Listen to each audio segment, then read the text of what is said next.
Hola, ¿qué tal? Saludos, bendiciones y bienvenidos a un nuevo video más de Leyendo con el Dr. Luis. Como ven ahora en pantalla, estaremos leyendo Intoxicación por plaguicidas y mordedura de serpiente. Este es un protocolo que se hizo en el año 2001-2002, si no me equivoco. Veamos si puede salir la fecha, 2002. En este protocolo hay uno más actualizado en el 2013, que fue el video que subimos anteriormente, el video previo a este, pero no incluía la parte de mordeduras de serpientes. Y como ustedes saben, mordedura de serpientes es esencial leerlo tanto para la práctica médica diaria como para el examen de RENAM, ¿verdad? Que es lo que estamos leyendo estos protocolos. Entonces tenemos que leer esta normativa porque es la única donde nosotros vamos a encontrar mordeduras de serpiente y la parte de plaguicidas, de intoxicación por plaguicida. Váyanse a ver el video anterior, aunque lo abordaremos también en este protocolo. Sin embargo, donde ustedes tienen que enfocarse más en la parte de plaguicida es en el video que subimos previamente a este, y la parte de mordedura es la única donde encontramos referencia, así que vamos a estar abordándolo desde acá. Bueno, sin más que agregar, empezamos. Como siempre voy a apagar mi cámara para que no les estorbe aquí mi belleza mientras estemos leyendo. Es un protocolo largo, son 175 hojas. 175 hojas, así que hagan un cafecito, denle pausa al video y tratemos de leerlo pues concentrándonos en la información, en la lectura. Así que sin más que agregar, empezamos. Como siempre, lo general, ¿verdad? Lo vamos a ver si un poquito más chiquita la pantalla por aquí. Bueno, y todo esto, aspectos generales, nosotros lo vamos a pasar, lo vamos a pasar, ¿verdad? Todo esto lo pasamos. En ese tiempo estaba de ministra la doctora Lucía Salvo por Villiers, ¿verdad? Todo esto lo vamos a pasar.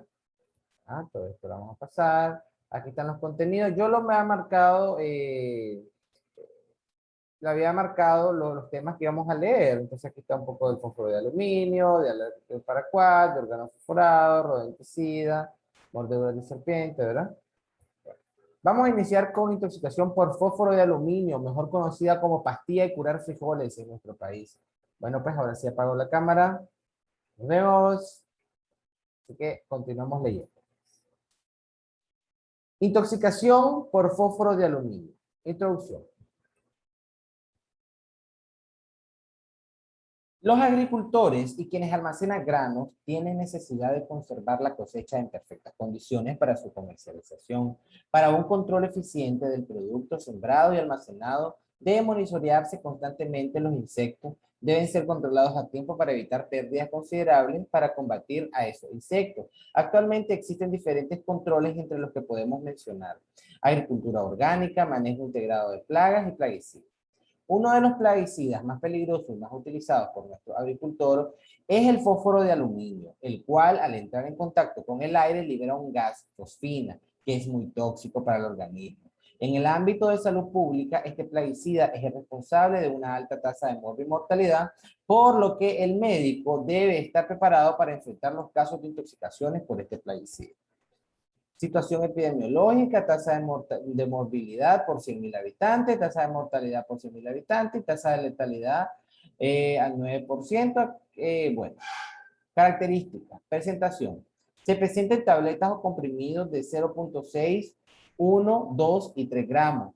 Estas pueden venir en presentaciones de sobres de 3 tabletas, en tubos conteniendo 8 a 30 tabletas y frascos conteniendo hasta 500 tabletas. Estas son, por ejemplo, los que compran para comercializarlas, las tabletas en grandes cantidades. Las tabletas de 3 gramos tienen un diámetro aproximadamente de 16 milímetros y una superficie esférica. Los comprimidos de 0.6 gramos tienen un diámetro aproximado de 9 milímetros y superficie esférica. Las tabletas planas pesan 3 gramos con un diámetro aproximado de 20 milímetros y superficie plana. El fósforo de aluminio también puede encontrarse en forma de pasta. Propiedades: libera un gas fosfina al entrar en contacto con el aire, lo que es la diferencia del fósforo de zinc, el cual requiere de contacto con ácido para liberar el gas. La estructura química, ¿verdad?, del fósforo, de la estructura química. Nombres comerciales lo podemos encontrar como Gastoxin, Fostec, Gastion, Tecfos, fosfino, fumigás, acostoxin, fostoxin, selfos, detiagás y delicia. Imagínense una pastilla con el nombre de delicia. Toxicidad del fósforo de aluminio. Dosis letal 50, su dosis letal media para el hombre es de 20 miligramos por kilo y su concentración máxima del tóxico es de 0.1 centímetros cúbicos por metro, son 0.1 centímetros cúbicos, metros cúbicos. Concentración máxima tolerable para 8 horas de trabajo. Tipos de intoxicación, la voluntaria. La intoxicación aguda por fósforo de aluminio, principalmente por intento de autoeliminación, en los últimos años se reportan casos por homicidio. Involuntaria, accidental, laboral. Vía de absorción. La principal vía de entrada al organismo del fósforo de aluminio es la vía oral. Sin embargo, su principal vía de absorción es la vía respiratoria. Esto es muy importante, o sea, porque a pesar de que la gente se la bebe, su principal vía de absorción, por ejemplo, en el área accidental, las personas que están trabajando con este tipo de tóxico, es la parte respiratoria. Bueno, dérmica, la hidrólisis del fósforo de aluminio en la piel intacta trae consigo la formación de fosfina gaseosa, lo cual se absorbe por vía inhalatoria. La absorción por la piel es insignificante y no se reportan casos de intoxicación por esta única vía. Oral. La ingestión de pastillas de fósforo de aluminio resulta en la detección de fosfina hidrolizada en el hígado, lo que indica que se absorbe por dicha vía en un buen porcentaje. La pastilla de fósforo de aluminio al ingresar al sistema digestivo trae consigo la formación de fosfina gaseosa, lo cual facilita la absorción además por la vía respiratoria. Mucosa. Se ha determinado que al ponerse en contacto con membranas mucosas, ahí ponen entre paréntesis la vagina, porque hay muchas personas que la pueden utilizar como para abortivo, pero que se han ganado. Bueno, hay evaporación de fosfina, lo que favorece su absorción por vía respiratoria. Sin embargo, en dicha mucosa puede haber mínima absorción. O sea que al final está de más aplicarlo. Vía aérea, el 90% es absorbido por esta vía. La exposición a bajas concentraciones de fosfina en el aire permite que el tóxico sea absorbido fácilmente por el aire inspirado, encontrándose en niveles tóxicos rápidamente en sangre de los individuos afectados. Es importante señalar que todas las vías anteriores favorecen la absorción respiratoria. Biotransformación. La fosfina hidrolizada, al ser ingresada al torrente circulatorio, tiende a acumularse a nivel de endotelio, principalmente en neumocitos, hígado, sistema cardiovascular y renal. Se ha demostrado en animales de experimentación que la fosfina hidrolizada puede detectarse en el sistema nervioso central. Toxicodinamia. La fosfina hidrolizada se une a los endotelios en general, estimulando la formación de radicales libres, probablemente a través de la estimulación de la fosfolipasa, con la degradación de los lípidos de la membrana celular. Esta formación de radicales libres provoca alteración de la permeabilidad de la membrana con la introducción de calcio, según segundo mensajero, al interior de la célula. El calcio a nivel de la mitocondria estimula la formación de la citocromo oxidasa, inhibiendo de esta forma la respiración celular. Las altas concentraciones de calcio estimulan la formación del óxido nítrico, factor relajante del endotelio, el cual provoca la vasoplegia generalizada, además de ayudar a eliminar los radicales libres. A nivel enzimático, la concentración del calcio provoca la inhibición de las enzimas con el enlentecimiento de las reacciones bioquímicas, lo que en conjunto conlleva a muerte celular. Por órgano, en corazón. El corazón, la fosfina provoca pericarditis y miocarditis, pudiendo provocar sangrado a nivel miocárdico. Junto con la vasoplegia generalizada, esto conlleva al shock cardiogénico de origen tóxico. Pulmones. Al ser inhalada, la fosfina tiende a unirse a las membranas celulares de los neumocitos, donde por un mecanismo no bien determinado desencadena la formación de radicales libres y el segundo mensajero de origen lipídico. Esta unión en los neumocitos provoca disminución del surfactante con disminución de la permeabilidad de la membrana alveolo capilar. En el pulmón, el aumento de la permeabilidad capilar, la vasoplegia y el shock cardiogénico y el daño pulmonar directo de la fosfina precipitan la formación del edema agudo de pulmón. Riñón, a nivel renal, la fosfina provoca vasoplegia y con el bajo gasto cardíaco desencadena la formación de insuficiencia renal aguda, además del daño del endotelio capilar renal, que empeora el pronóstico del paciente. Vías de eliminación respiratoria. Representa la principal vía de eliminación, por ella se elimina aproximadamente un 90% del tóxico absorbido. Esta puede mantenerse hasta 3 a 5 días posterior a la intoxicación, lo que nos permite determinar las concentraciones del tóxico en el aire expirado para el diagnóstico. El 100% aproximadamente puede eliminarse a nivel renal y digestivo. ¿Verdad? Manifestaciones clínicas. Puede presentarse inmediatamente en las primeras horas dependiendo de la dosis absorbida. En adultos más de 3 gramos sin tratamiento representa una mortalidad del 100%. Y hay pastillas hasta de 6 gramos. Entonces, si te ves una de 6, miren cuánto es la mortalidad con 3. Tenés, entonces, 200%. Síntomas. El paciente presenta un cuadro de ansiedad, angustia, halitosis característica a pescado en descomposición. Bueno, con respecto aquí voy a hacer un paréntesis porque o sea, las pastillas que nosotros conocemos acá huelen a ajo. Han olido el ajo, ¿verdad? Han olido el ajo. Es a ajo, un ajo intenso. Bueno, continúo. Puede presentar tinitos, acúfenos, náuseas, vómitos, diarrea, dolor abdominal, trastornos de la conciencia, de somnolencia, hasta coma y posteriormente la muerte. El cuadro inicial del paciente intoxicado se caracteriza por el cuadro de hipotensión arterial que si no es controlada a tiempo precipita el shock cardiogénico, el edema agudo de pulmón. A nivel cardiovascular, en el sistema cardiovascular, además de la hipotensión, se manifiesta la aparición de arritmia por la pericarditis y miocarditis que provoca el tóxico. Inicialmente hay taquicardia sinusal con alteración del intervalo ST en el electrocardiograma. Con posible aparición de bloqueo de la rama izquierda de HAL de las de His, extrasístole ventricular, taquicardia ventricular, configuración ventricular y paro cardíaco subsecuentemente. Estas arritmias cardíacas constituyen la principal causa de muerte en las primeras 24 horas. Otras alteraciones cardíacas que se registran es el bloqueo aurículo ventricular completo. A nivel hepático, el paciente puede presentar dolor en el hipocondrio derecho, seguido de alteración de las pruebas enzimáticas hepáticas que pueden desencadenar una hepatitis tóxica con coagulación intravascular diseminada y muerte. Estas alteraciones son poco frecuentes. A nivel renal, si el cuadro de hipotensión no es controlado en las primeras horas, el paciente presenta oliguria con aumento de los cuerpos azoados y se desencadena insuficiencia renal, la cual también es favorecida por daño renal. La insuficiencia renal aguda empeora la evolución del paciente. A nivel pulmonar, el paciente presenta edema agudo de pulmón caracterizado por acumulación de líquido en el intersticio, en el alveolo y daño en la membrana alveolo-capilar. Digestivo, es importante la historia clínica, interrogatorio, obtenemos información sobre la cantidad de tóxico ingerido, la vía de penetración del tóxico, 31 organismos, el tiempo transcurrido desde su ingesta, la confirmación si se trata del fósforo de aluminio, ya sea con el nombre de plaguicida comercial o genérico, si lo conocen, o si conservan el recipiente del mismo y el uso en que le dan al mismo. El vómito posterior a su ingesta, si vomitó, ¿verdad? Los primeros auxilios que recibió antes de su ingreso a la emergencia.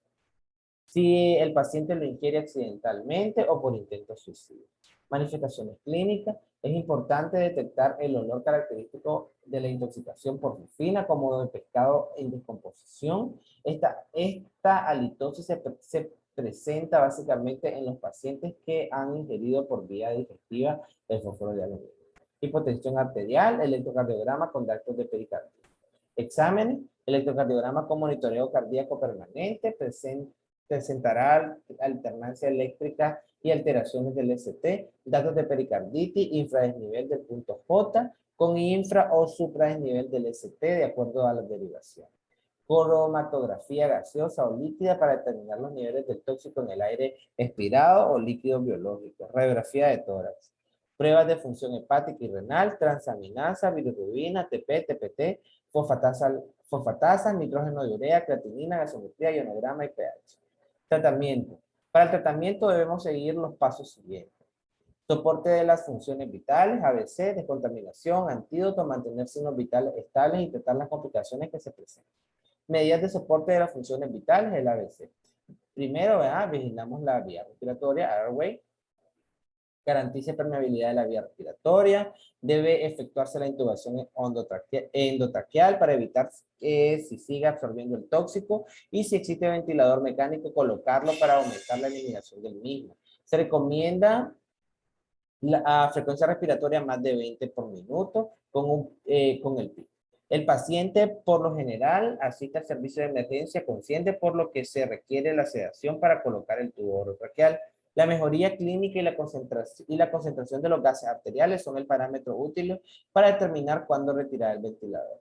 Vigile la función cardiopulmonar, canalizar vía venosa con la gruesa y colocar catéter central. Los líquidos glucosados y salinos empeoran el cuadro de intoxicación, por lo que se recomienda el uso de expansores plasmáticos o Harman o Ringer, expansores de Dextran, plasma y hemacel.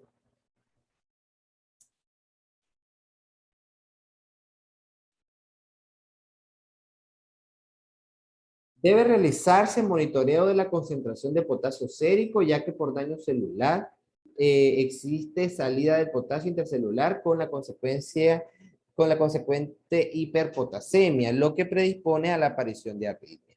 Administrando vasopresores desde la confirmación del diagnóstico, haga control estricto de la presión arterial. La dosis inicial de dopamina debe ser de 5 a 10 microgramos kilo minuto, que se puede aumentar en forma gradual hasta 20-50 microgramos kilo minuto.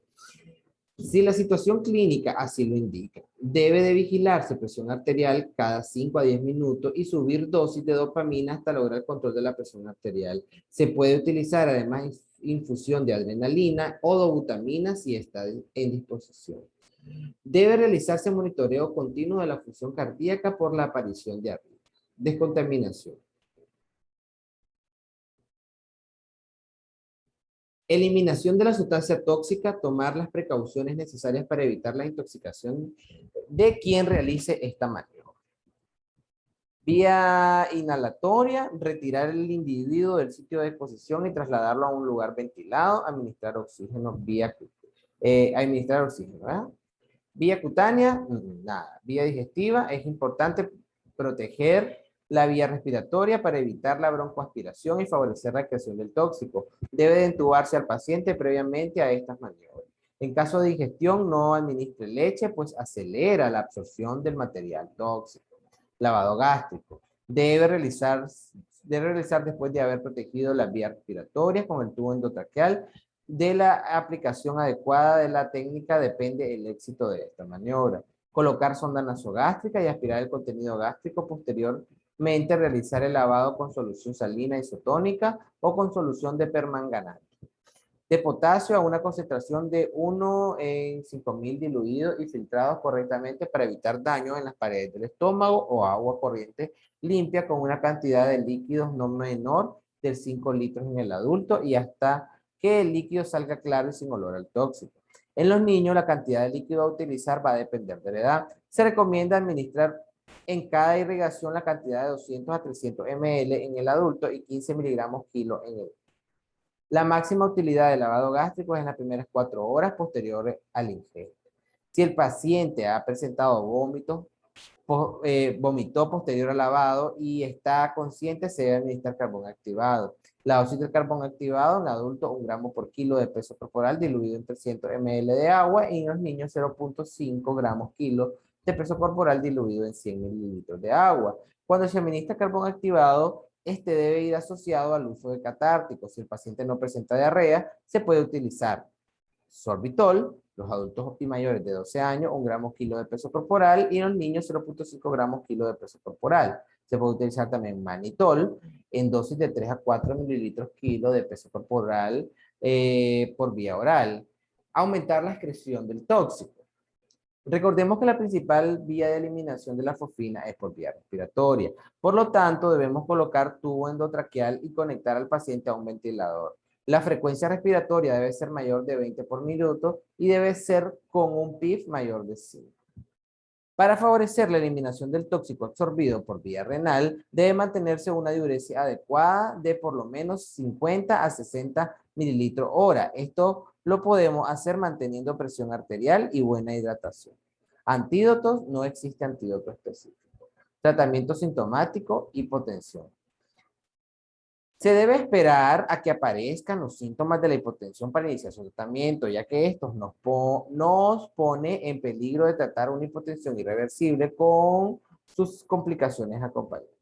La hipotensión debe ser tratada con soluciones expansores de plasma y dopamina con adrenalina o dobutamina. Ver arriba, ¿verdad? Lo que ya estuvimos hablando.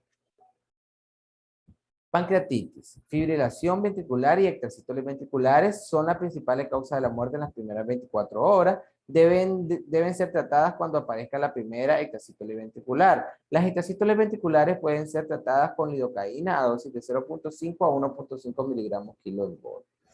Un segundo bolo aplicado debe ser la mitad de la primera aplicación, seguida de una infusión continua a dosis de 1 a 4 miligramos minuto. La fibrilación ventricular puede ser tratada de inicio con desfibriladores a 200, 300 y 360 joules respectivamente. La taquicardia sinusal rebelde debe ser tratada con digoxina a dosis de 0.25 a 0.5 miligramos intravenoso. La bradicardia sinusal y bloqueos auriculoventriculares deben ser tratadas con atropina a dosis de 0.4 a 1 miligramos intravenoso.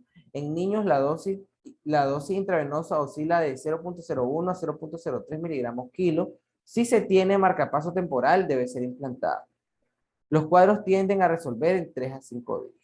Pericarditis y miocarditis, aplicar hidrocortisona a dosis de 500 miligramos intravenoso STAT, 250 miligramos cada 4 a 6 horas en el adulto y 5 a 10 miligramos kilo en los niños. Si tenemos a mano metilprednisolón, aplicar 1 gramo IV una vez al día por 3 días. El edema pulmonar, si el paciente es tratado adecuadamente, la evolución del edema agudo del pulmón es mínima.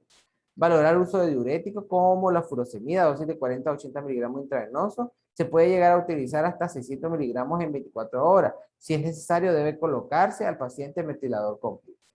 Insuficiencia renal, para evitar la aparición debe mejorarse en las primeras 24 horas la hipotensión arterial para controlar el bajo gasto. En caso de presentar está indicado la hemodiálisis y diálisis peritoneal para controlar las complicaciones de la insuficiencia renal aguda. Convulsiones, si se presentan convulsiones, debe administrarse diazepam en dosis de 10 miligramos en el adulto, repitiendo la dosis cada 5 a 10 minutos, hasta regular la convulsión con un máximo de 3 dosis. La dosis pediátrica es de 0.25 miligramos a 0.4 miligramos kilo de peso corporal cada 5 minutos hasta un máximo de 3 dosis. Recuerde, estos pacientes deben ser ingresados a la unidad de cuidado intensivo y acá salían unos números de cuando estaba pues el centro de toxicología. El pronóstico, sin tratamiento la mortalidad es del 70 al 100%. El tratamiento de la contaminación es de vital importancia ya que disminuye la dosis absorbida y de esta forma las complicaciones. Después del tercer día, el cuadro clínico se basa mejorando hasta volverse asintomático. El paciente puede presentar agravamiento de su estado entre 2 a 3 semanas posterior al cuadro agudo de la intoxicación, debido a que el tóxico puede acumularse en el tejido lipídico, es oxidado y liberado nuevamente a la circulación. Acá tenemos un esquema fisiopatológico de la intoxicación por fosfina. Nos intoxicamos por fosfina, estaba el endotelio, hace una producción de radicales libres, alteración de la permeabilidad de la membrana, se aumenta el segundo mensajero que es el calcio a su vez causa un montón de cosas, en la mitocondria, activación del citocromo, disminución de la energía y muerte celular, estimulación, formación de óxido nítrico que nos empeora, nos hace hipotensión, shock y muerte. Y hace la inhibición de las enzimas, el enriquecimiento celular, adinamia, falla multiorgánica. Ahora vamos a leer intoxicación aguda por paraquat. Esta que acabamos de leer es la intoxicación por fósforo de aluminio o fosfina o partículas frijoles. Entonces, intoxicación aguda por paraquat. En el ámbito de la salud, este plaguicida es el responsable de una alta tasa de mortalidad, solo superada por la intoxicación de fósforo de aluminio, por lo que el médico debe estar preparado para enfrentar los casos de intoxicaciones por este plaguicida. El paraquat es un herbicida tipo pipiridilo que se presenta en forma líquida en concentraciones del 20% para uso agrícola. Su nombre químico es el 1,1-dimetil 4,4-bipiridilo. Situación epidemiológica: en los últimos 3 años se registraron en el programa de vigilancia epidemiológica del Ministerio de Salud un total de 594 intoxicaciones por paraquat para un 13,29% del total de intoxicaciones, siendo la tercera causa de morbilidad y la segunda de mortalidad en Nicaragua. Es más frecuente entre los 15 y 30 años de edad y predomina en el sexo masculino 2,1 con relación al sexo femenino. La tasa de letalidad en este periodo fue de 11,5%, siendo más alta en 1999 con una tasa de 16%. La forma principal de intoxicación es la intencional, pero hay un porcentaje importante de causas laborales, el 23%. Acá les presento pues algunas tasas. Recuerden que este es un documento del 2002, ¿verdad? Estamos viendo un documento del 2002. Características generales, bueno, bueno, un paréntesis, les recomiendo pues que se vayan a la más actualizada, intoxicación de intoxicaciones por químico. Entonces esa es la del 2013, está en un video previo. Esto lo estamos leyendo más que todo, recordándole que es por la parte de mordeduras de serpiente. Bueno, continuamos. Características generales. Propiedades físicas. Es un herbicida que pertenece a la familia de los bifiridilos, es hidrosoluble, es también utilizado como herbicida acuático, es corrosivo, se inactiva al contacto con la arcilla del suelo, es incoloro e inoloro, y a los formulados se agrega sustancias nauseabundas y colorantes para distinguirlos de otros productos. Presentación.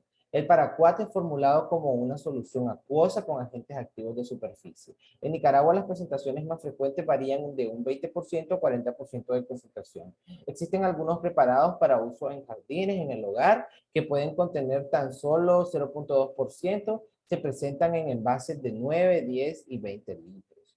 También se encuentran mezclas de paraquat de 100 a 200 gramos por litro, de 10 y 20% más diquat, 25 gramos por litro, 2,5%.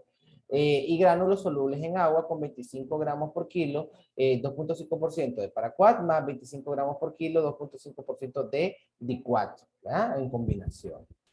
Los nombres comerciales que los podemos encontrar está el Gramoxón, Guidol, Dextron, Gramurón, Herbaxón, Pillarxón, Radex-D, dicloruro de paraquat y cloruro de paraquat. Aquí tenemos su estructura química. La dosis letal media oral en rata es 157 miligramos kilo, dosis letal 50 dérmica para conejos de 236 a 500 miligramos kilo. Por inhalación no se presenta toxicidad, dada que las partículas no son inhaladas. Inhaladas. La dosis letal para el hombre se ha calculado en 30 miligramos. Vía de absorción, la principal vía de absorción es la oral, por vía dérmica y aérea. Es poco frecuente, sin embargo, puede haber absorción cuando existen lesiones abrasivas, ¿verdad? Pero la principal vía de absorción es la oral, ¿verdad? A diferencia de el fosfuro de aluminio, que era la inhalatoria, ¿verdad? Toxicodinamia. La molécula de paraquat tiene mucho parecido con un receptor de membrana a nivel alveolar, lo que explica la selectividad de de concentrarse en el tejido pulmonar. Pero en general tiene predilección por tejidos con mayor saturación de oxígeno, tales como pulmón, hígado y riñón.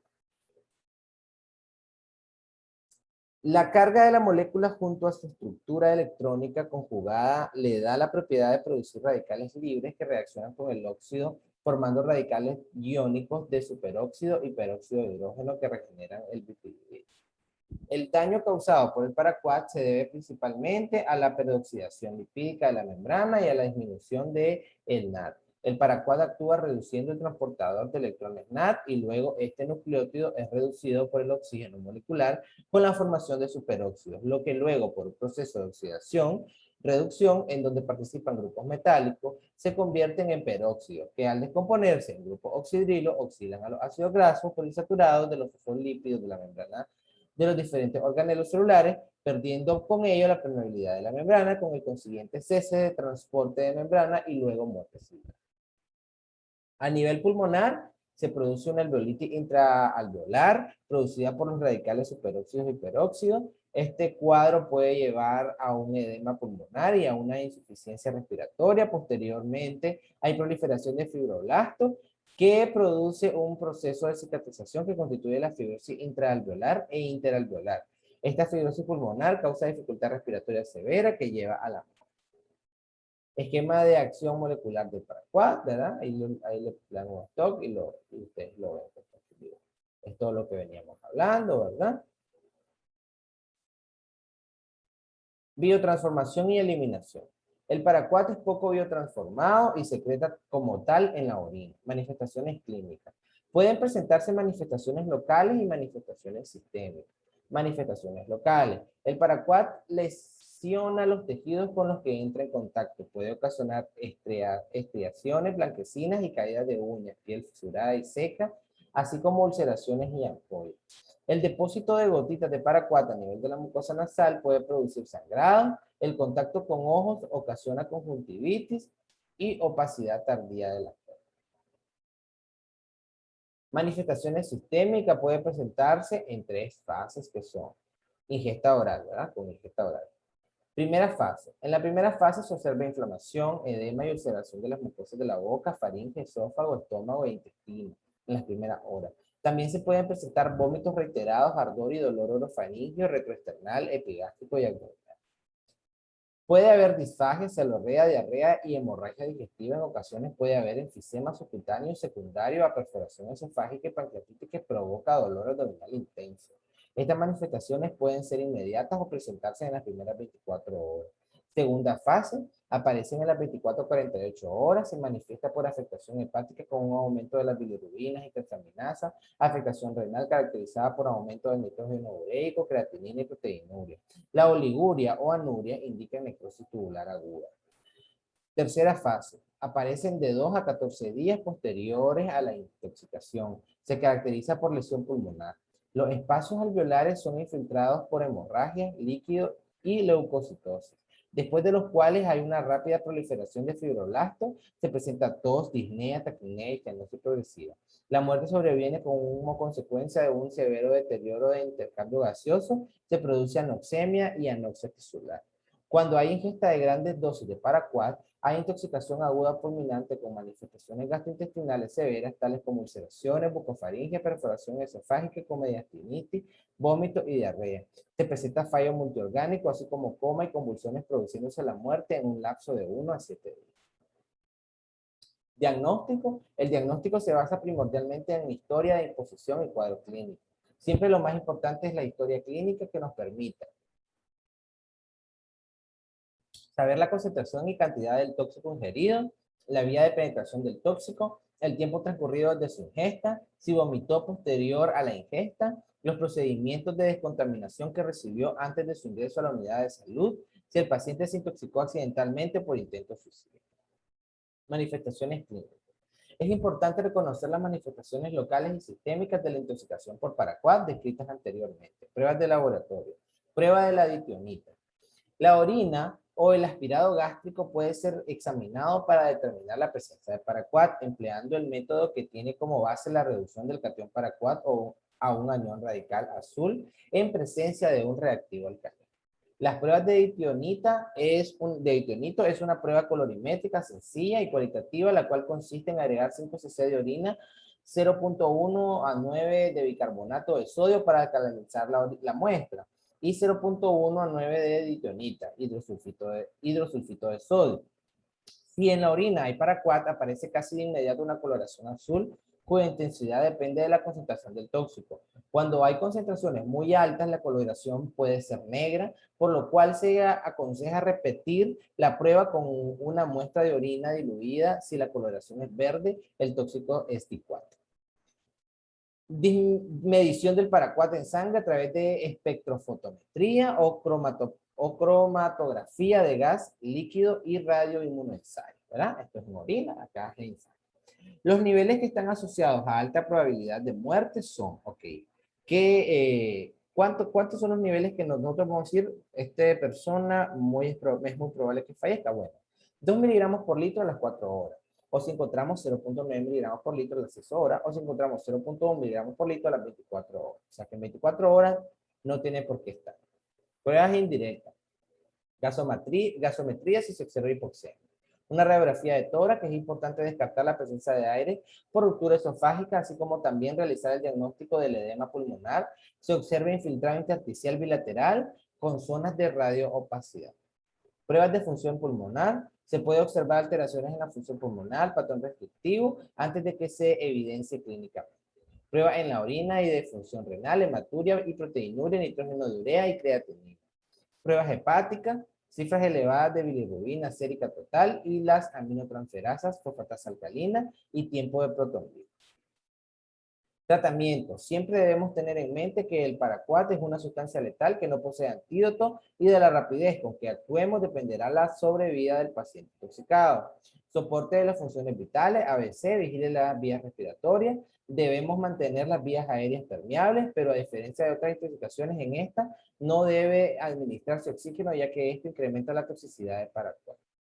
Sin embargo, deben permeabilizarse las vías aéreas y evitar la broncoaspiración. El aporte de oxígeno se dará cuando el paciente se encuentre con dificultad respiratoria severa, con una presión parcial de oxígeno de 50 milímetros de mercurio y siempre lo más tarde posible. Vigile la función cardiovascular. En caso de paro cardiorrespiratorio, deben de realizarse maniobras de resucitación cardiopulmonar. Se debe canalizar con válvula gruesa y, si es posible, colocar catéter de presión venosa central. Se deben manejar con líquidos de mantenimiento con su aporte de sodio y potasio, manteniendo con una diuresis adecuada. Descontaminación. Eliminación de la sustancia tóxica. Se debe retirar a la persona del lugar de la intoxicación. Si fue por contacto o ingesta ha vomitado, debe retirarse la ropa y bañarlo con abundante agua y jabón. Si hay contacto con los ojos, irrigar con agua limpia durante 15 minutos como mínimo para ser valorado por un oftalmólogo. Contaminación por vía oral, inducción del vómito con maniobra mecánica en el mismo lugar del accidente y traslado a un centro asistencial. Lavado gástrico. Se debe colocar sonda nasogástrica y realizar aspiración antes de iniciar el lavado. El lavado se realiza con una solución salina de 0.9%, utilizando como mínimo 5 litros de solución. Se debe administrar 300 cc de solución en adulto y 100 cc en niño hasta que el líquido salga claro.